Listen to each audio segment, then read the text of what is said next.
Hey there, Liam. Hope you're having a good day and having fun at soccer. This is your Suzuki portion of your lesson for today. There's four things I want to talk about. First thing, we're going to talk about your scales. We're going to talk about scale, some things I want you to do with it. And number two, some more book two training, arpeggio drill number one. We've already kind of talked about it a little bit, but I want you to continue work on that. If everything looks good, we'll do more with it next week. Number three, your toy is sounding very nice, and I think as we kind of work through it each week, we kind of sharpen up all those notes, making sure we're the right ones, and then making sure you use the correct fingering over here on the left hand and right hand as well. So it's probably time for us to maybe start talking about the preparation for the Kakassi Dante. And then number four, I want you to be able to sing Dante for next time. I'll talk about that in just a minute. All right, cool. So let's just go down the list. So number one is I want you to take the A major scale from book one, right? You remember this one? I'm sure you still practice it. Right? So practice that scale.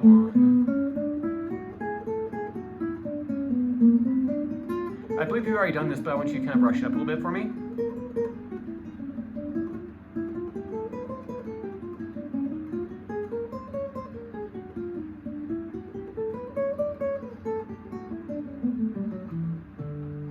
Down there like that.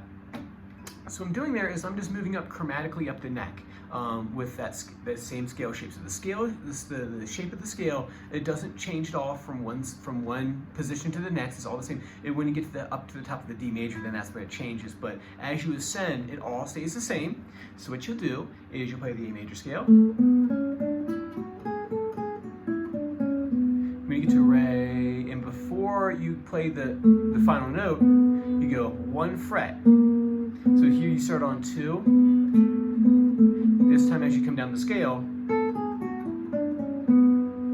you come in here and grab 3rd fret. And same thing here, as you kind of get down to the last note, you scooch in and you play 1 fret lower than the second to last note. So 2, 4, 2, 3, 5, 2, 4, 5, back down to, and I get to 4th fret on the 3rd string, and so by going here to 2, I'm going to go to 3. Next one.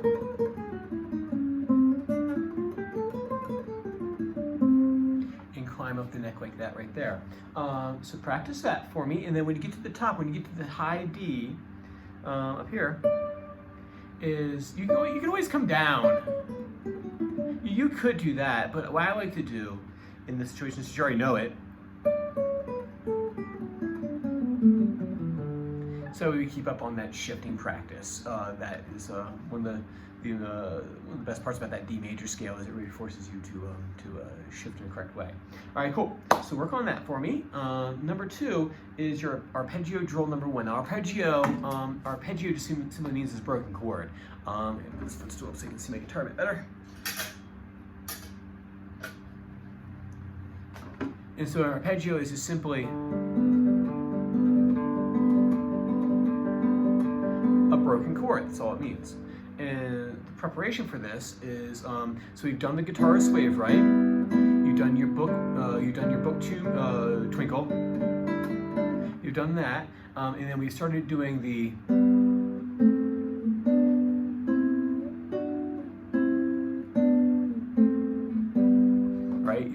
your arpeggio exercise number one. Now we haven't broken it up yet. All we're doing simply now is just doing that right back to the imaginary X on the back of your hand, making sure you don't pick this way, right? If you do it this way, what's going to happen is you're going to have to go back and rebuild your free stroke like I had to.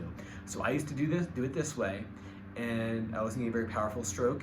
My positional frame was all messed up, and I had to spend months and months and months and months making sure that my hand did this, not this right here.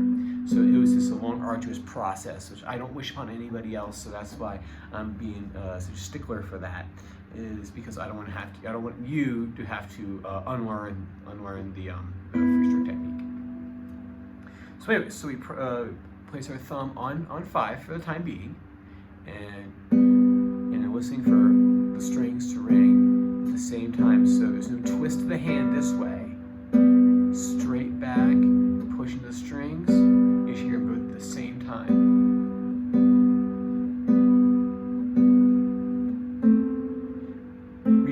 last time I believe you tagged it out, so I'm not going to bother tagging it out again for you because it's probably in your notes anyway.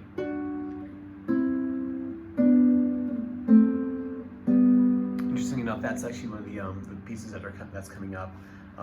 It was the Courant. So what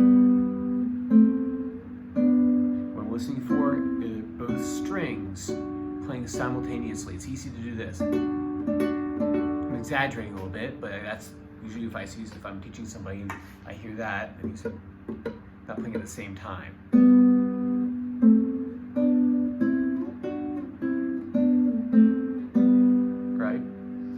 So that's arpeggio drill number 1, and then what we'll do is everything looks good with that. I'll give you arpeggio drill number 2, which I believe is.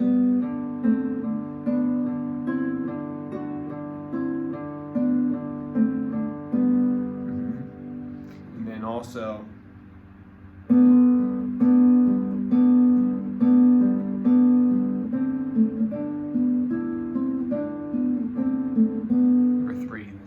Off of those.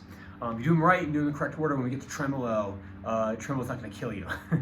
I spent like, oh god, a year working on tremolo because I didn't do it like in this specific order. It's kind of interesting. I watched some students do it this way, and it makes it's a little much less painful experience. It's not that bad. All right, cool. All right, number 3, we're going to do the prep for the Kakassi Dante.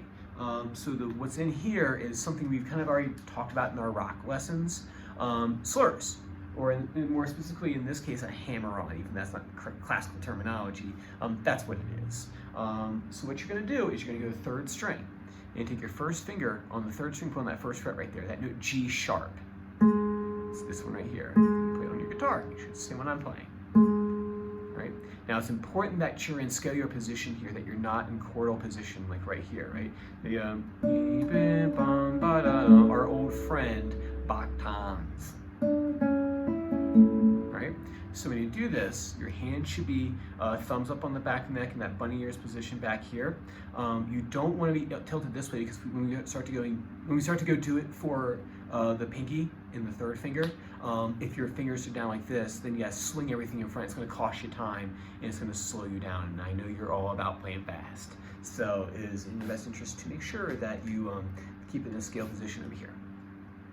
All right, what you're gonna do is you're gonna play that G sharp, right? And then you play A.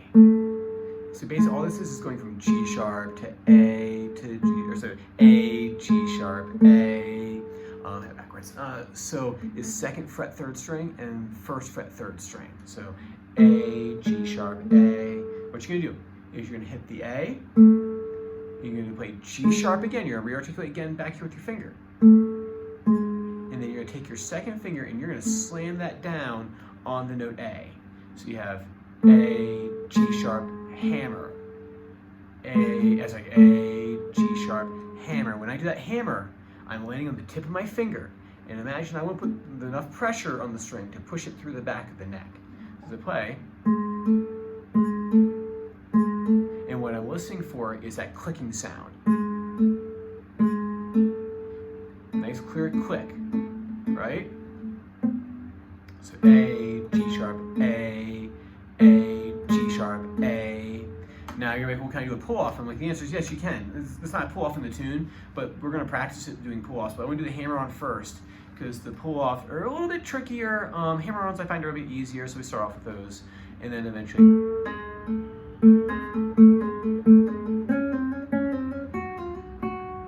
Right?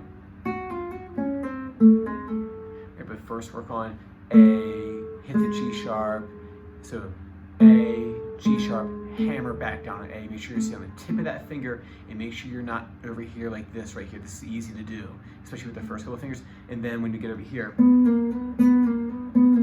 do that.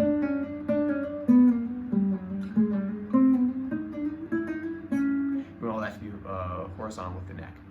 All right, cool. And then the last thing I want to talk about for you for the Suzuki portion is I want you to be able to sing Andante for me. So this one's a nice catchy little melody. Just have it ready for you for next time. Make sure you're listening to it. This is the part in the Suzuki books where we kind of get really in that meat potatoes classical guitar repertoire. Kakassi, Carulli, Paganini. Even Paganini was maybe a violin player. He wrote for guitar though. All this is starting to get into like your standard guitar, classical guitar rep. That way when we go to, fingers crossed, they have the Guitar Summit at Waldorf School this year. You can go back there and you'll be able to show your improvement with all your classical guitar pieces. Cool. Anyway, that's what I'm going to talk about today. I'm going to stop this video and I'm going to make another one in about 30 seconds with your rock stuff. All right, see ya.